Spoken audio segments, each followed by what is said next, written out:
Hello my dear student, welcome back to my YouTube channel Subhash study centre.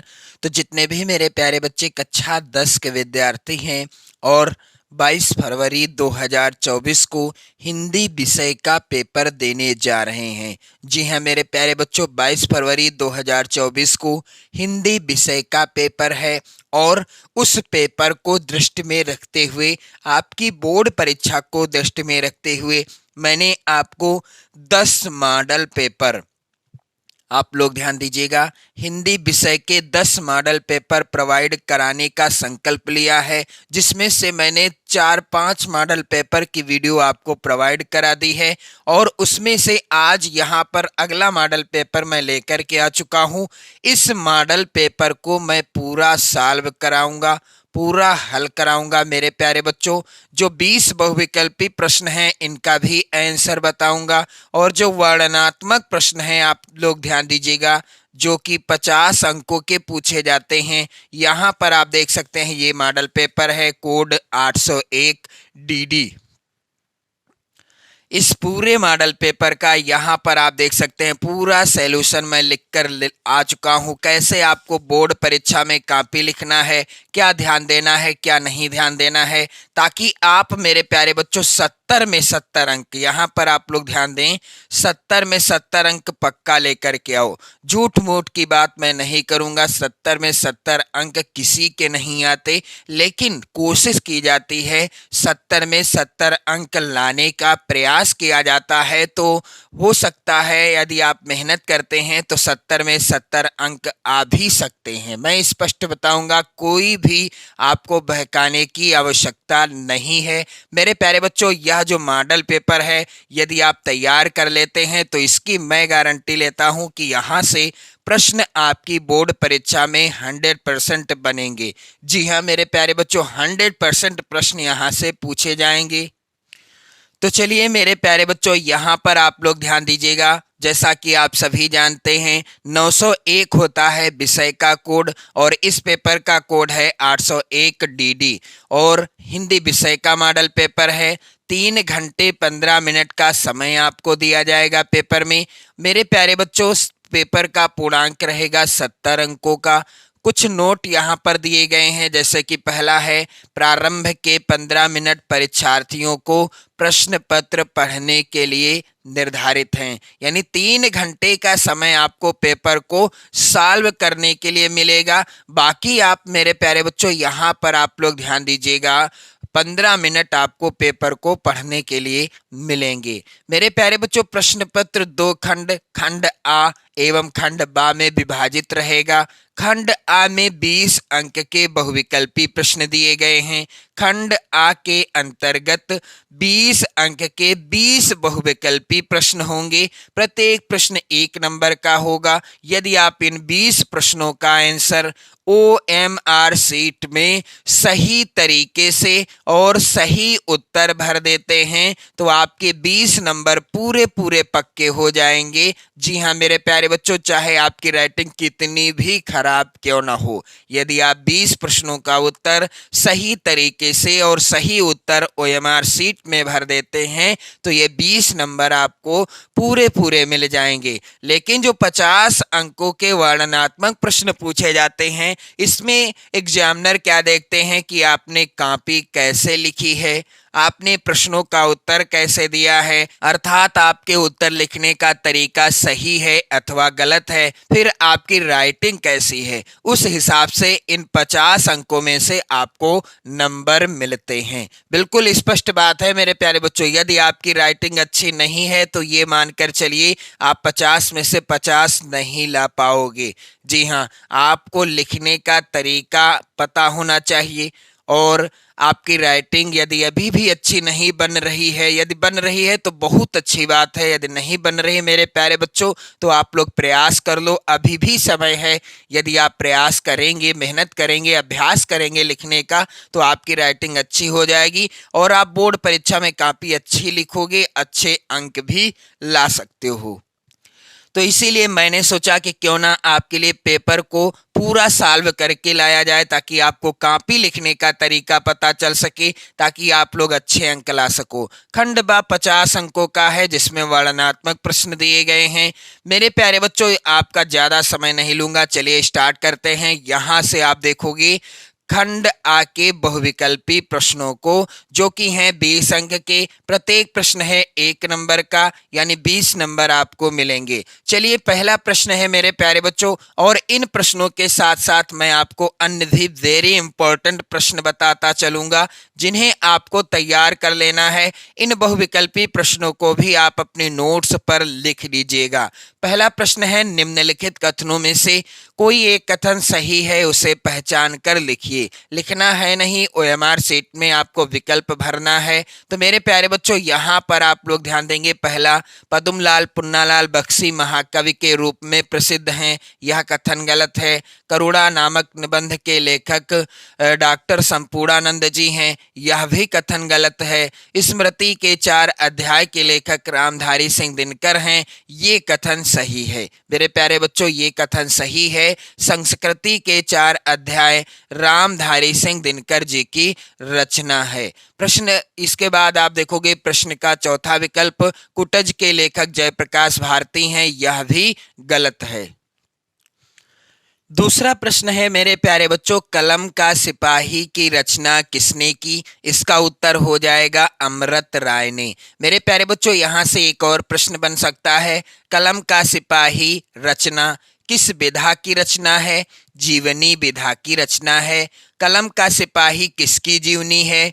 Munshi Premchand ji की जीवनी है। तीनों प्रश्नों को मैंने बता दिया।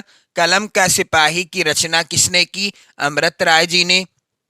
कलम का सिपाही किस विधा पर आधारित रचना है? जीवनी विधा पर आधारित रचना है।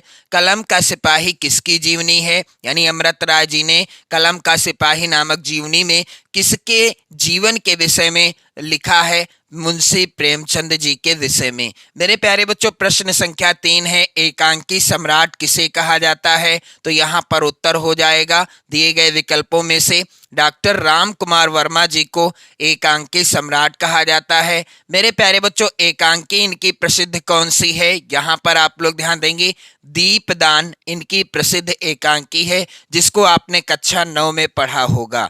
उपन्यास सम्राट किसे कहा जाता है? तो आप लोग इसको भी नोट कर लीजिएगा।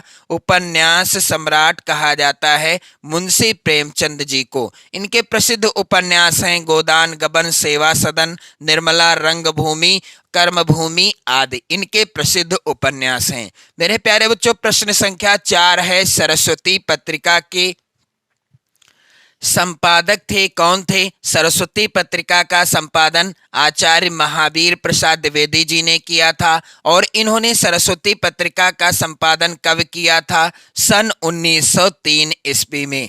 मेरे प्यारे बच्चों, प्रश्न संख्या 5 है, लहरों के राजहंस के लेखक कौन हैं? इसका उत्तर हो जाएगा मोहन राकेश।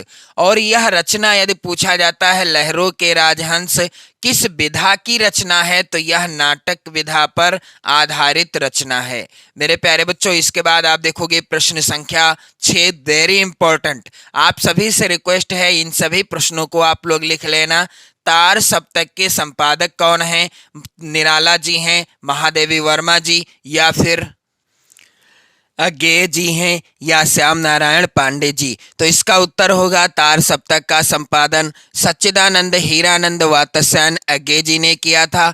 कब किया था? सन 1943 ईस्वी में। यदि प्रश्न पूछ लिया जाता है तार सप्तक का संपादन कब हुआ? सन 1943 ईस्वी में। महत्वपूर्ण प्रश्नों की सीरीज मैं बता रहा हूं, साथ ही साथ आप लोग इन सभी प्रश्नों को लिख लीजिएगा। प्रश्न संख्या 7 है मेरे प्यारे बच्चों, आधुनिक युग की मीरा किसे कहा जाता है? तो यहाँ पर दिए गए विकल्पों में से उत्तर होगा महादेवी वर्मा जी को। प्रश्न संख्या 8 है, आधुनिक काल की समय सीमा क्या है? तो किसी न किसी काल से संबंधित कालावधि का प्रश्न जरूर आएगा, यानी या तो आधुनिक काल की समय सीमा पूछ लेगा, या शुक्ल युग की, या शुक्लोत्तर युग की, या प्रगतिवादी, या प्रयोगवादी, या रीतिकाल, या भक्तिकाल, या फिर आदिकाल। किसी न किसी काल की समय सीमा से रिलेटेड एक प्रश्न जरूर आएगा। आप लोगों को सभी कालों की समय सीमा पता होनी चाहिए। आधुनिक काल की समय सीमा क्या है मेरे प्यारे बच्चों? सन 1843 ईस्वी से अब तक का समय आधुनिक काल के अंतर्गत आता है। प्रश्न संख्या 9 है, प्रजा हितैषी समाचार पत्र निकालने वाले हिंदी सेवी कौन थे? तो इसका उत्तर हो जाएगा राजा लक्ष्मण सिंह जी प्रजा हितैषी समाचार पत्र निकालने वाले हिंदी सेवी थे। प्रश्न संख्या 10 है, निज भाषा उन्नति अहें सब उन्नति को मूल उक्त के लेखक कौन है? इसका उत्तर होगा भारतेंदु हरिश्चंद्र जी। प्रश्न संख्या 11 है मेरे प्यारे बच्चों, शोक विकल सब रो वही रानी रूपशील बल तेज बखानी में कौन सा रस है? तो यहाँ पर हो जाएगा करुण रस। करुण रस का स्थायी भाव होता है शोक, हास्य रस का स्थायी भाव होता है हास, भयानक रस का स्थायी भाव होता है मेरे प्यारे बच्चों भय, और विभत्स रस का स्थायी भाव होता है जुगुप्सा। मेरे प्यारे बच्चों आप लोग ध्यान दीजिएगा, करुण रस का स्थायी भाव शोक है, और उदाहरण में शुरुआत में ही शोक लिखा है, तो आप ट्रिक से भी पहचान सकते हो कि दिए गए उदाहरण में कौन सा रस है। तो करुण रस का स्थायी भाव शोक है, यहाँ पर यही विकल्प सही होगा। अगला प्रश्न संख्या 12 है, पुलक प्रकट करती है धरती हरित तृणों के नोकों से मानो झूम रहे तरु भी मंद पवन के झोंकों से। इन पंक्तियों में प्रयुक्त अलंकार कौन सा है? तो यहाँ पर है उत्प्रेक्षा अलंकार। मैं आपको बता दूं, उत्प्रेक्षा अलंकार के वाचक शब्द आप याद रखिएगा, हमेशा आप गलती नहीं कर पाओगे, ये चीज ध्यान दीजिएगा। जनु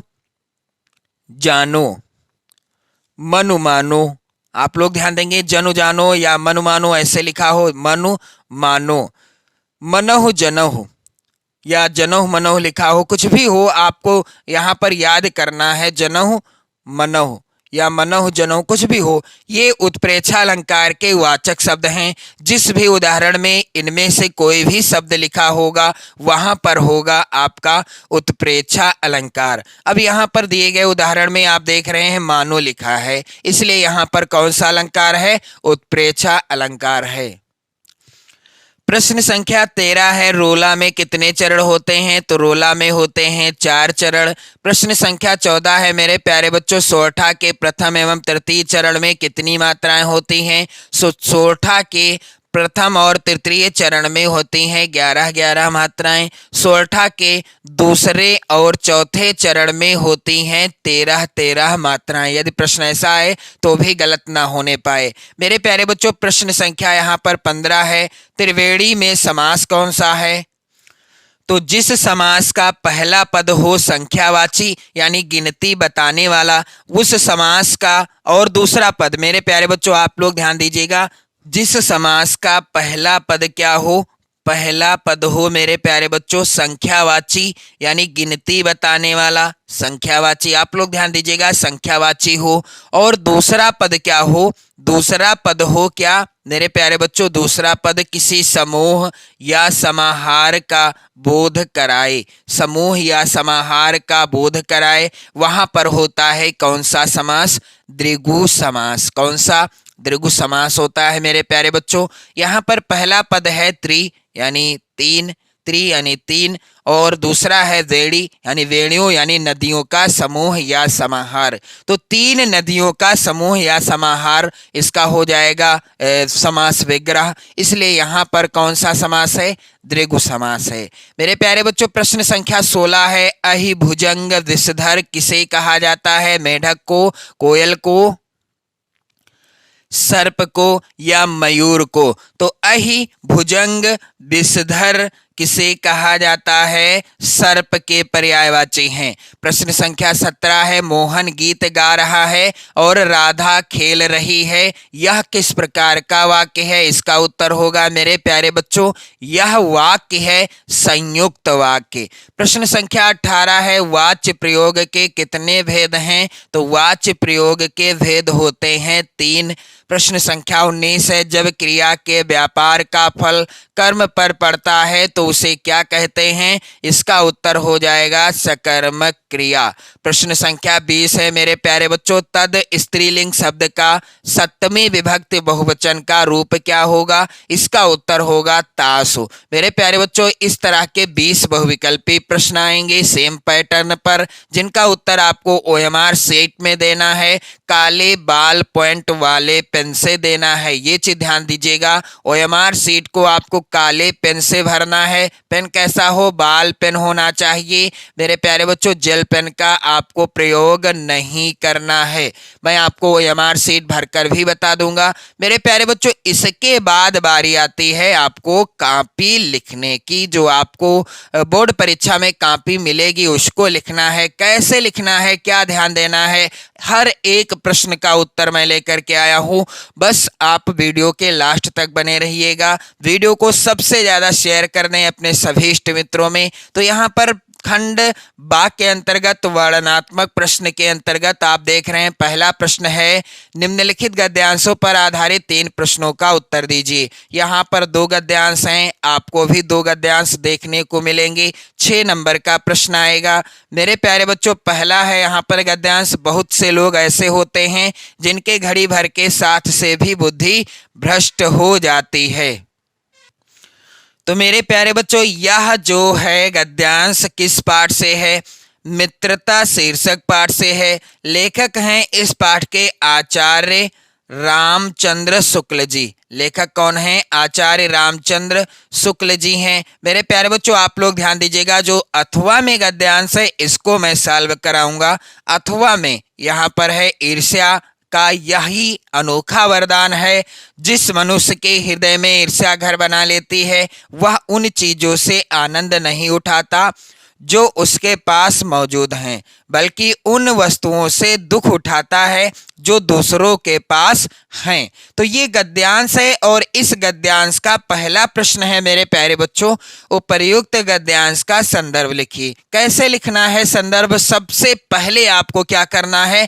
प्रश्नोत्तर संख्या, यहाँ पर आप लोग ध्यान दीजिएगा, प्रश्नोत्तर संख्या आप डाल दीजिएगा। 1 अथवा कर रहे हैं तो अथवा का, या 1 का जो पहला है उसको हल कर रहे हैं तो यहाँ पर उसका वर्णन करना होगा। और उसके पहले आप कॉपी पर जहां से लिखना स्टार्ट करोगे वहां पर आप डाल दीजिएगा एक और हेडिंग मेरे प्यारे बच्चों, खंड खा। यहाँ पर खंड खा है, अगर पेपर में लिखा तो खंड खा। यहाँ पर आप सबसे ऊपर डाल दीजिएगा हेडिंग अच्छे से, खंड, यहाँ पर पेपर में क्या लिखा है? खंड बा लिखा है, तो खंड बा मैंने डाल दिया हेडिंग। इस तरह से हेडिंग डाल दीजिएगा, अच्छे से अंडरलाइन कर दीजिएगा। फिर प्रश्नोत्तर संख्या 1 अथवा कर रहा हूँ, आपको हल करके बता रहा हूँ, 1 अथवा डाल दिया। संकेत आप हेडिंग डाल देंगे और कॉपी पर इधर अगर लाइन खींची है तो कोई बात नहीं, अगर नहीं खींची है तो आप लोग खींच दीजिएगा। मेरे प्यारे बच्चों, यहाँ पर आप लोग ध्यान दीजिएगा। फिर गद्यांश के शुरुआत के शब्दों को, जैसा कि यहाँ पर है, ईर्ष्या का यही अनोखा वरदान है, और अंतिम के शब्द क्या है? भोगनी पड़ती है। इसको भी आपको लिख देना है इस तरह से, शुरुआत के और अंतिम के शब्दों को। फिर आप संदर्भ हेडिंग डालोगे। अब आपको संदर्भ कैसे लिखना है? प्रस्तुत गद्यांश हमारी पाठ्य पुस्तक हिंदी आप काले पेन से लिखेंगे, सिंगल इन्वर्टेड कामा लगा दीजिएगा के गद्य खंड भी आप काले पेन से लिखेंगे। संदर्भ लिखने का शार्ट भी तरीका होता है, लेकिन उसका प्रयोग आप ना करें। मैं आपको सलाह दूंगा कि आप बिल्कुल अच्छे से लिखिए ताकि आपके संदर्भ आधारित 2 अंक पूरे पूरे मिल जाएं। मेरे प्यारे बच्चों, में संकलित ईर्ष्या तू न गई मेरे मन से, पाठ का नाम आप सिंगल इन्वर्टेड कामा में काले पेन से लिखिएगा। जैसे यहाँ पर लिखा है आप बिल्कुल सेम ऐसे लिखोगे, 70 में 70 अंक पक्का पाओगे। नामक पाठ से उद्धृत है जिनके या जिसके लेखक कौन है। यहाँ पर इसके लेखक भी आप लिख सकते हैं, रामधारी सिंह दिनकर जी हैं। तो लेखक का नाम भी आपको काले पेन से ही लिखना है। संदर्भ लिखने का बिल्कुल सही तरीका है। मान लीजिए ये गद्यांश मित्रता पाठ से होता तो यहाँ पर पाठ का नाम आपको बदल देना है। मित्रता नामक निबंध से या पाठ से लिया गया है जिसके लेखक आचार्य रामचंद्र शुक्ल जी हैं। बाकी सेम ऐसा ही रहेगा गद्यांश का संदर्भ। मेरे प्यारे बच्चों, इसके बाद आप देखोगे अगला प्रश्न है, गद्यांश के रेखांकित अंश की व्याख्या कीजिए। तो गद्यांश में रेखांकित अंश कौन सा है? ईर्ष्या का यही अनोखा वरदान है। जिस मनुष्य के हृदय में ईर्ष्या घर बना लेती है वह उन चीजों से आनंद नहीं उठाता जो उसके पास मौजूद हैं, बल्कि उन वस्तुओं से दुख उठाता है जो दूसरों के पास हैं। मेरे प्यारे बच्चों, इस तरह से आपको हेडिंग डाल देना है, रेखांकित अंश की व्याख्या। बा वाले प्रश्न का उत्तर है, इसलिए बा नंबर। रेखांकित अंश की व्याख्या क्या हो जाएगी? रेखांकित अंश की व्याख्या, रामधारी सिंह दिनकर जी कहते हैं कि ईर्ष्या नामक मनोविकार एक विचित्र वरदान है। जिसके हृदय में यह भाव आ जाता है वह अपनी वस्तुओं से सुखी नहीं होता, अपितु अन्य व्यक्तियों के पास होने वाली वस्तुओं के कारण ही दुखी रहता है। जैसा कि गद्यांश में लिखा है कि जिस मनुष्य के हृदय में ईर्ष्या घर बना लेती है वह उन चीजों से आनंद नहीं उठाता जो उसके पास मौजूद हैं, बल्कि उन वस्तुओं से दुख उठाता है जो दूसरों के पास हैं। तो शब्दों को थोड़ा सा विस्तार कर देना है, विस्तार से लिख देना है। ईर्ष्यालु व्यक्ति स्वयं की तुलना अन्य से करता रहता है। तुलना में जो अभाव उसके स्वयं में मिलते हैं वे उसके हृदय को काटते रहते हैं। अब गद्यांश का तीसरा प्रश्न है मेरे प्यारे बच्चों, यहाँ पर ईर्ष्यालु व्यक्ति को ईर्ष्या से क्या कष्ट मिलता है? ईर्ष्यालु व्यक्ति को ईर्ष्या से क्या कष्ट मिलता है? तो इसका उत्तर आप स्पष्ट देख रहे हैं कि जिस मनुष्य के हृदय में ईर्ष्या घर बना लेती है वह उन चीजों से आनंद नहीं उठाता जो उसके पास मौजूद हैं, बल्कि उन चीजों से या वस्तुओं से दुख उठाता है जो दूसरों के पास हैं। तो यही कष्ट मिलता है। कैसे लिखा जाएगा कि ईर्ष्यालु व्यक्ति को, यहाँ पर नंबर डाल देंगे आप लोग, ईर्ष्यालु व्यक्ति को ईर्ष्या के कारण उन वस्तुओं से आनंद नहीं मिलता जो उसके पास हैं, वरन उन वस्तुओं से दुख उठाता है जो दूसरों के पास हैं। इसके बाद मेरे प्यारे बच्चों प्रश्न संख्या 2 है इस मॉडल पेपर का। दिए गए पद्यांश पर आधारित 3 प्रश्नों का उत्तर दीजिए। 6 नंबर का प्रश्न है और यहाँ पर 2 पद्यांश दिए हैं। आप लोग देख रहे हैं 2 पद्यांश वेरी इंपॉर्टेंट हैं दोनों। तो यहाँ पर आप देख रहे हैं पहला जो पद्यांश है, निर्गुण कौन देश को बासी, वेरी इंपॉर्टेंट पद्यांश है। मधुकर कही समुझाई सौहृदय बूझत सांच न हासी। तो ये जो पद्यांश है इस पद्यांश का पहला है प्रश्न, उपर्युक्त पद्यांश का संदर्भ लिखिए। मैं आपको इसी पद्यांश को हल करके बताऊंगा कैसे आपको क्या करना है। यहाँ पर सबसे पहले प्रश्नोत्तर संख्या 2 का मैंने लिख दिया, सेम ऐसे ही लिखा जाएगा, आपको भी ऐसे लिखना है। का कर रहे हैं तो का, खा कर रहे हैं तो खा, ये चीज ध्यान रखिएगा मेरे प्यारे बच्चों। इसके बाद संकेत के रूप में संकेत हेडिंग आप डाल देंगे और इसके बाद पद्यांश के शुरुआत के शब्द क्या हैं, निर्गुण कौन देश, और अंतिम के शब्द क्या हैं यहाँ पर आप देख लीजिए, सबय मत नासी। तो यहाँ पर मैंने लिख दिया मत नासी काले पेन से। ये चीजें आपको काले पेन से लिख देना है, बिल्कुल काले पेन से आप डाल दीजिएगा।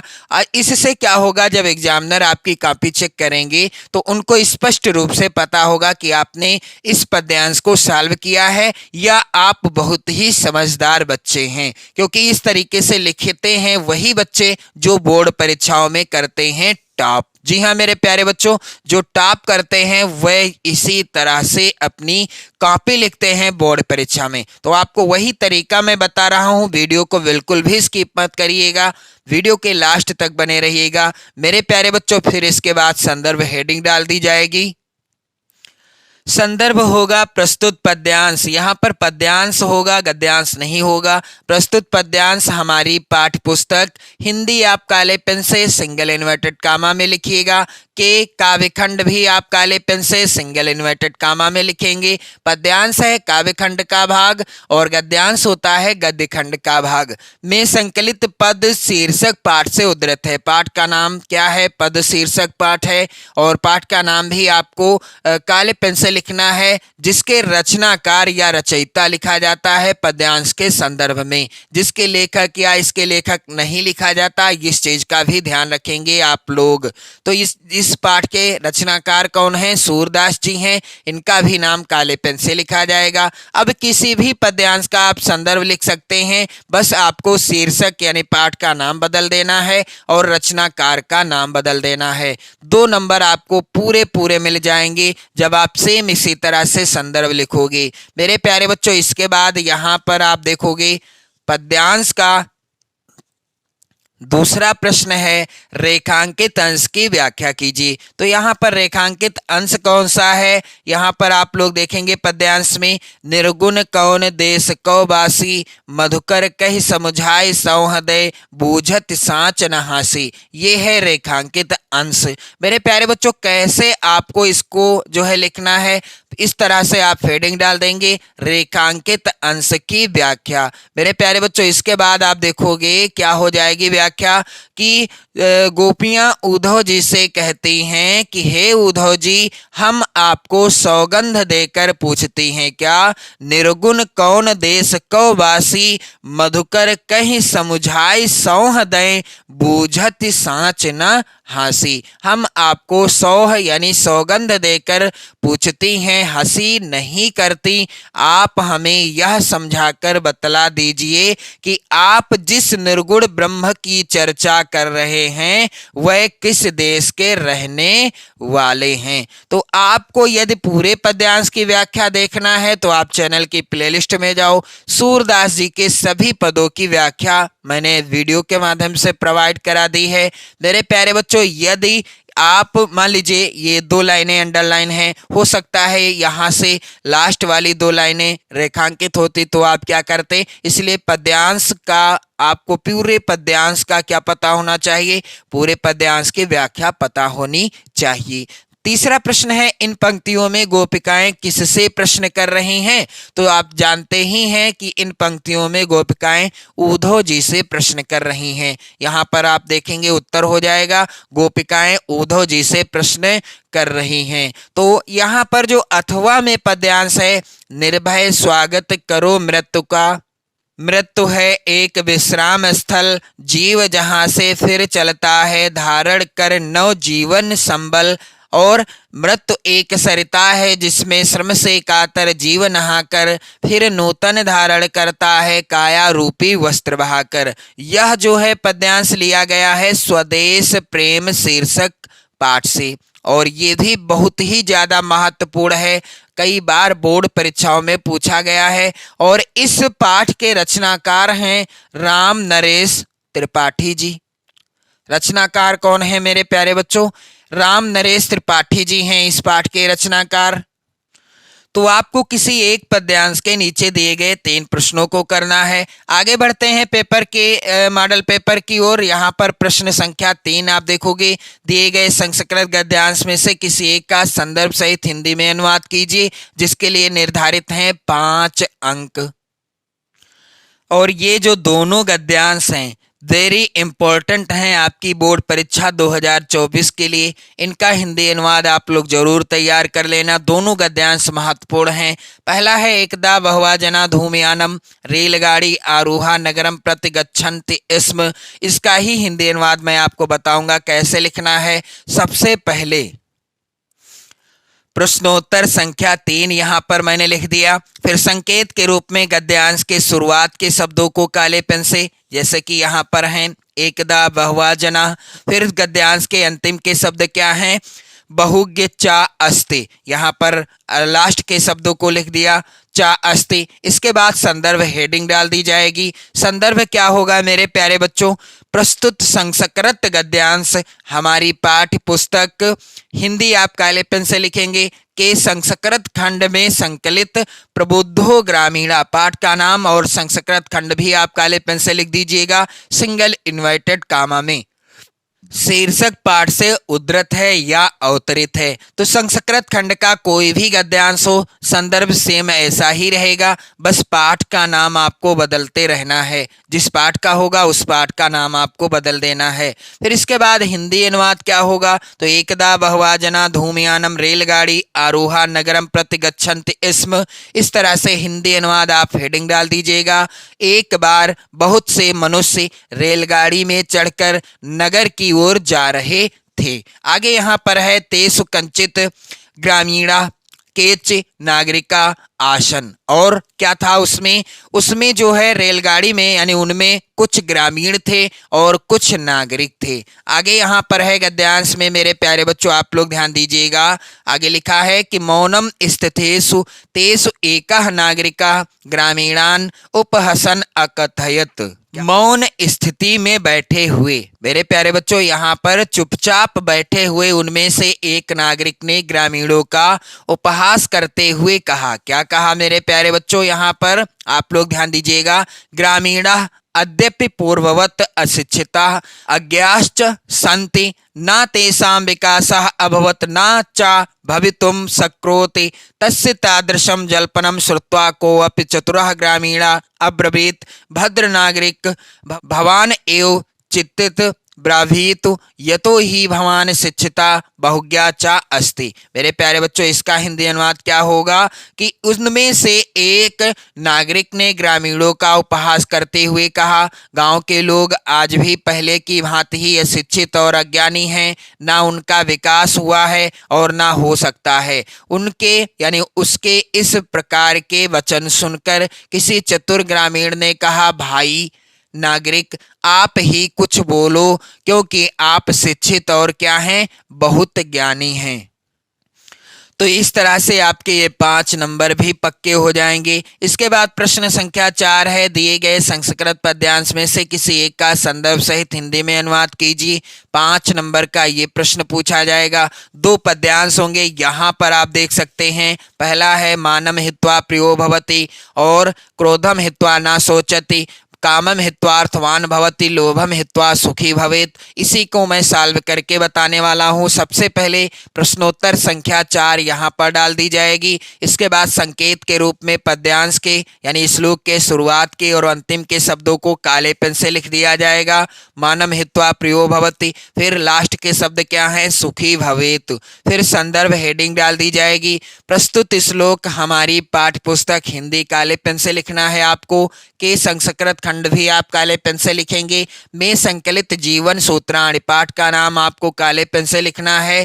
शीर्षक पाठ से उद्धृत है या अवतरित है। मेरे प्यारे बच्चों इसके बाद हिंदी अनुवाद आपको हेडिंग डाल देना है। क्या होगा हिंदी अनुवाद इस श्लोक का? मानम हित्वा प्रियो भवति, क्रोधम हित्वा न सोचति, कामम हित्वार्थवान भवति, लोभम हित्वा सुखी भवेत। मेरे प्यारे बच्चों मनुष्य अभिमान को छोड़ना प्रिय होता है, यानी मनुष्य को अभिमान छोड़ देना प्रिय हो जाता है। यानी यदि मनुष्य अभिमान घमंड करना छोड़ देता है तो वह सबका प्रिय हो जाता है। और क्रोध को छोड़कर शोक नहीं करता, कामना को छोड़कर धनवान होता है और लोभ को छोड़कर सुखी होता है। ये है इसका हिंदी अनुवाद।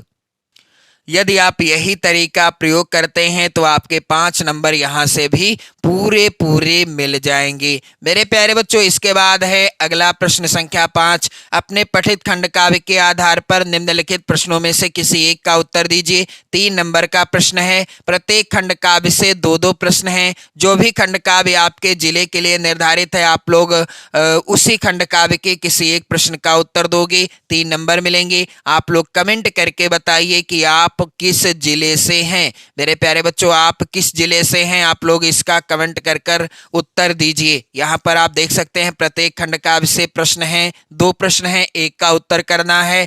इसके बाद प्रश्न संख्या 6 का है, दिए गए लेखकों में से किसी एक लेखक का जीवन परिचय लिखते हुए उनकी प्रमुख रचना का उल्लेख कीजिए। 5 नंबर का प्रश्न है और 5 नंबर आप तभी पाओगे जब जीवन परिचय आप सही तरीके से लिखोगे। कैसे लिखना है मेरे प्यारे बच्चों? सबसे पहले यहाँ पर आचार्य Ramchandra Shukla, Jaishankar Prasad, doctor Rajendra Prasad, very important जीवन परिचय हैं। आप लोग तैयार कर लो, 100% की गारंटी है इन्हीं में से जीवन परिचय आपकी बोर्ड परीक्षा में पूछे जाएंगे। मैं आपको बताऊंगा जयशंकर प्रसाद जी का जीवन परिचय। सबसे पहले प्रश्नोत्तर संख्या 6 का इस तरह से हेडिंग डाल देना, फिर जिस जीवन परिचय को लिखना है, जिस नंबर पर है ये नंबर डाल दीजिएगा। जैसे दूसरे नंबर पर है, मैंने दूसरा नंबर डाल दिया, जयशंकर प्रसाद डाल दिया। इसके बाद हेडिंग डाल दी जाएगी जीवन परिचय। फिर लिखना कैसे है मेरे प्यारे बच्चों? और यदि आप यही तरीका प्रयोग करते हैं तो 5 नंबर आपको पूरे मिल जाएंगे। बिल्कुल आसान शब्दों में है जीवन परिचय। यहाँ पर आप लोग ध्यान दीजिएगा, सबसे पहले आप महत्वपूर्ण बिंदुओं को जरूर लिख लेना कॉपी के इस साइड में, ताकि आप जीवन परिचय लिखते समय अगर याद भी नहीं आ रहा है, जल्दी से जल्दी लिखते समय हो सकता है आप भूल जाओ, तो यहाँ से आप देख सकते हो। जैसे जन्म कब हुआ? 30 जनवरी 1889 ईस्वी को जयशंकर प्रसाद जी का जन्म हुआ। जन्म स्थान क्या था? काशी। पिता का नाम क्या था? श्री देवी प्रसाद साहू। शिक्षा इन्होंने कक्षा 8वीं तक प्राप्त की। इनकी प्रमुख रचनाएं चंद्रगुप्त, एक घूट, कंकाल आदि हैं। और इनकी मृत्यु कब हुई? 15 नवंबर 1937 को। तो ये महत्वपूर्ण बिंदु भी आप लोग ध्यान रखिएगा। जयशंकर प्रसाद जीवन परिचय हेडिंग डालने के बाद आपको लिखना है जयशंकर प्रसाद का जन्म काशी। देख रहे हैं आप सभी लोग, जो भी काले पेन से लिखा है आप लोग काले पेन से लिखेंगे, जो नीले पेन से लिखा है उसे आप नीले पेन से लिखेंगे। आपको 5 नंबर पूरे मिल जाएंगे, एग्जामिनर खुश होकर दे देंगे। मेरे प्यारे बच्चों, काशी के एक प्रतिष्ठित वैश्य परिवार में हुआ था। इसके बाद आप देखेंगे 30 जनवरी सन कब? 1889 में हुआ था। जो महत्वपूर्ण बिंदु हैं काले पेन से लिखे हुए हैं। इनके पिता श्री देवी प्रसाद साहू सुघनी साहू के नाम से प्रख्यात थे। काले पेन से लिखा है, आपको भी लिखना है। उनकी दानशीलता और उदारता के कारण उनके यहाँ विद्वानों और कलाकारों का बराबर समादर हुआ करता था। इनकी शिक्षा का प्रारंभ, जयशंकर प्रसाद जी की शिक्षा का प्रारंभ घर पर ही हुआ। इन्होंने संस्कृत, फारसी, उर्दू और हिंदी की शिक्षा घर पर ही स्वाध्याय के बल पर प्राप्त कर ली, यानी स्वाध्याय से ही प्राप्त कर ली। कुछ समय के लिए स्थानीय क्वींस कॉलेज में नाम लिखवाया गया, किंतु वहां 8वीं कक्षा से ऊपर नहीं पढ़ सके। 12 वर्ष की अवस्था में ही इनके पिता का स्वर्गवास हो गया और इनका अधिकांश जीवन काशी में बीता। जयशंकर प्रसाद जी का अधिकांश जीवन कहाँ बीता? काशी में बीता। यक्ष्मा अर्थात टीबी, जिसे क्षय रोग भी कहा जाता है, के कारण प्रसाद जी का देहांत 15 नवंबर 1937 ईस्वी को हो गया। आप लोग देख रहे हैं काले पेन से, जो है आप काले पेन से लिखिएगा। फिर इनकी प्रमुख रचना का नाम लिखना है, तो किसी एक रचना का नाम लिखना है। रचना हेडिंग डालकर आंसू आप लिख सकते हैं या कामायनी लिख सकते हैं। इसके बाद मेरे प्यारे बच्चों, अगला प्रश्न यहाँ पर है, दिए गए कवियों में से किसी एक कवि का जीवन परिचय देते हुए उनकी एक प्रमुख रचना का उल्लेख कीजिए। इसके लिए भी 5 नंबर आपको मिलेंगे। मैं बताऊंगा कैसे लिखना है आपको जीवन परिचय। महादेवी वर्मा जी का जीवन परिचय मैं आपको लिखकर बताने वाला हूं। सबसे पहले आप प्रश्नोत्तर संख्या 6 खा डाल दीजिएगा। फिर दूसरे नंबर पर है महादेवी वर्मा जी का जीवन परिचय, तो दूसरा नंबर यहाँ पर डाल देंगे। फिर महादेवी वर्मा, फिर इसके बाद हेडिंग डालेंगे जीवन परिचय। उसके पहले आपको क्या लिखना है? कुछ महत्वपूर्ण बिंदु जिनको आपको कॉपी के इस साइड में लिख देना है। जैसे कि जन्म कब हुआ? सन 1907 ईस्वी में। जन्म स्थान क्या था? फर्रुखाबाद, जो कि उत्तर प्रदेश में है। इनके पिता का नाम श्री गोविंद प्रसाद वर्मा। माता का नाम हेमरानी और इनकी प्रमुख कृतियां यानी रचनाएं निहार, रश्मि और मृत्यु कब हो गई? सन 1987 में। अब जीवन परिचय आप कैसे लिखोगे? क्या काले पेन से लिखना है, क्या नीले पेन से लिखना है, ये चीज आप लोग यहाँ पर ध्यान दीजिएगा। आधुनिक युग की मीरा वेदना की साकार मूर्ति सुश्री महादेवी वर्मा का जन्म सन 1907 ईस्वी में फर्रुखाबाद नगर में होली के दिन हुआ था। जो काले पेन से है आप काले पेन से लिखेंगे। इनके पिता श्री गोविंद प्रसाद वर्मा एक अच्छे विद्वान थे। इनकी माता हेमरानी भी अच्छी विदुषी थी। आप देख रहे हैं जो काले पेन से है आप काले पेन से ही लिखिएगा जब भी इनका जीवन परिचय लिखिएगा। केवल 9 वर्ष की अवस्था में ही इनका विवाह रूप नारायण सिंह के साथ हो गया। विवाह के बाद एमए तक शिक्षा प्राप्त की। संगीत और चित्रकला में इनकी विशेष रुचि थी। आप प्रयाग महिला विद्यापीठ में प्राचार्या रहीं तथा उपकुलपति पद पर भी आसीन रहीं। उत्तर प्रदेश सरकार ने इन्हें विधान परिषद की सदस्य नियुक्त कर सम्मानित भी किया। भारत के राष्ट्रपति ने इन्हें पद्मश्री की उपाधि से भी सुशोभित किया। हिंदी साहित्य सम्मेलन ने इन्हें नीरजा पर, इनकी प्रसिद्ध रचना नीरजा, जिस पर इन्हें 500 रुपये का सक्सरिया पुरस्कार तथा यामा पर 1200 रुपये का मंगला प्रसाद पारितोषिक देकर सम्मानित भी किया गया। पति द्वारा परित्यक्ता होने के कारण इनका जीवन वेदनामय रहा। इनके साहित्य में भी उसी वेदना की टीस है। इन्होंने चांद नामक पत्रिका का भी संपादन किया। महादेवी वर्मा जी ने इन्हें ज्ञानपीठ पुरस्कार से भी सम्मानित किया गया। 11 सितंबर 1987 ईस्वी को महादेवी जी का स्वर्गवास हो गया। अब इनकी प्रसिद्ध रचनाएं हैं निहार, सांध्य गीत। किसी एक रचना का नाम आपको लिखना है क्योंकि प्रश्न में है किसी एक रचना का नाम लिखिए। 5 नंबर आपके पक्के हो जाएंगे जब आप ऐसे ही जीवन परिचय लिखोगे। जो काले पेन से लिखना है काले पेन से, जो नीले पेन से लिखना है उसे नीले पेन से। मेरे प्यारे बच्चों, इसके बाद है प्रश्न संख्या 7। अपनी पाठ्य पुस्तक में से कंठस्थ कोई एक श्लोक लिखिए जो इस प्रश्न पत्र में ना आया हो। अब ये गलती मत करना, जो यहाँ पर 2 श्लोक पूछे गए हैं यहाँ पर प्रश्न पत्र में, इनको आपको नहीं लिखना है। इसके अतिरिक्त आपको तीसरे श्लोक को लिखना है। जो पेपर में पूछा जाए श्लोक वही आप मत लिख देना, वरना आपको 2 नंबर नहीं मिलेंगे। तो मेरे प्यारे बच्चों, प्रश्नोत्तर संख्या 7 इस तरह से हेडिंग डालना है। सर्वे भवन्तु सुखिनः, सर्वे सन्तु निरामया, सर्वे भद्राणि पश्यन्तु माँ कश्चिद दुख भाग भवेत। ये श्लोक नहीं आया है, इसे आपको लिख देना है। यानी जो नहीं आया है बोर्ड परीक्षा में वही श्लोक लिखना है। 2 नंबर आपके पक्के हो जाएंगे। फिर इसके बाद आप देखोगे अगला प्रश्न है यहाँ पर प्रश्न संख्या 8 है। निम्नलिखित प्रश्नों में से किन्हीं 2 प्रश्नों का उत्तर संस्कृत में दीजिए। तो यहाँ पर वाराणसी कस्य भाषायाः केंद्रमस्ति, इसका उत्तर, और पुरुराजः कः आसीत्, इसका उत्तर मैं आपको बताऊंगा। प्रश्नोत्तर संख्या यहाँ पर आप लोग 8 डाल दीजिएगा। 8 का पहला कर रहे हैं तो पहला, दूसरा कर रहे हैं तो दूसरा यहाँ पर आप लिख दीजिएगा। पहले का उत्तर क्या होगा? वाराणसी भारतीय संस्कृते संस्कृत भाषायाश्च केंद्र स्थलम अस्ति। और तीसरे का उत्तर मैंने बताया है यहाँ पर पुरुराजः एकः भारत वीरः आसीत्। इसके बाद प्रश्न संख्या 9 है। निम्नलिखित में से किसी एक विषय पर निबंध लिखिए। तो आप लोग ध्यान देंगे यहाँ पर विषय दिए गए हैं विद्यार्थी और अनुशासन। 7 नंबर का प्रश्न आएगा 2024 में। बेरोजगारी की समस्या और उसका समाधान, विज्ञान के चमत्कार, प्रदूषण की समस्या और समाधान। वेरी इंपॉर्टेंट निबंध हैं, आप लोग जरूर तैयार कर लो। इन्हीं में से पूछे जाएंगे, जिसमें से प्रदूषण की समस्या और समाधान तो हर साल आता है बोर्ड परीक्षा में, 2023 में भी आया था। इसके बाद प्रश्न संख्या यहाँ पर आप लोग ध्यान देंगे 10 है। छात्रवृत्ति के लिए अपने प्रधानाचार्य को एक प्रार्थना पत्र लिखिए। 4 नंबर का प्रश्न है। या शहर की सफाई है तो अपने शहर के मुख्य नगर अधिकारी को पत्र लिखिए। तो किसी एक विषय पर आपको प्रार्थना पत्र लिखना है, 4 नंबर मिलेंगे। चलिए मैं आपको इसका उत्तर बता दूं। छात्रवृत्ति के लिए अपने प्रधानाचार्य को पत्र कैसे लिखना है? सबसे पहले मेरे प्यारे बच्चों प्रश्नोत्तर संख्या 10 आप डाल देंगे। इसके बाद आपको लिखना है सेवा में श्रीमान प्रधानाचार्य जी, केपी इंटर कॉलेज प्रयागराज, या कुछ भी आप कोई भी अपने स्कूल का विद्यालय का नाम लिख सकते हैं।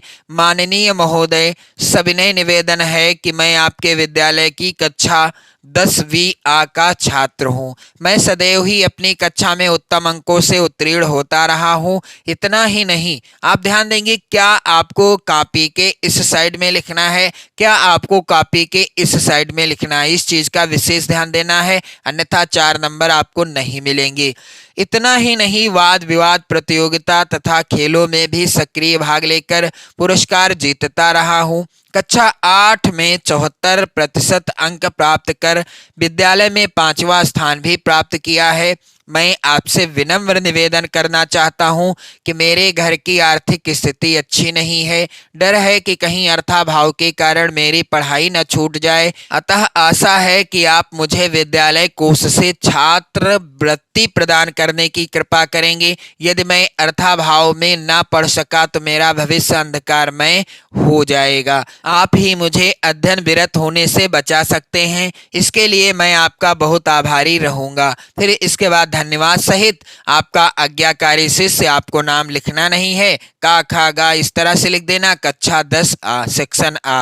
मेरे प्यारे बच्चों, इस तरह से छात्रवृत्ति का भी आप प्रार्थना पत्र लिख सकते हैं, 4 नंबर आपको मिल जाएंगे। तो आपने देखा, मैंने पूरे पेपर को सॉल्व करा दिया है। प्रत्येक प्रश्न को, क्या आपको MR शीट वाले प्रश्न हो चाहे वर्णनात्मक प्रश्न हो, सबको सॉल्व करा दिया है। कैसे कॉपी लिखनी है बता दिया है। आप लोग वीडियो शेयर कर देना, लाइक कर देना और पढ़ते रहें, मस्त रहें, स्वस्थ रहें।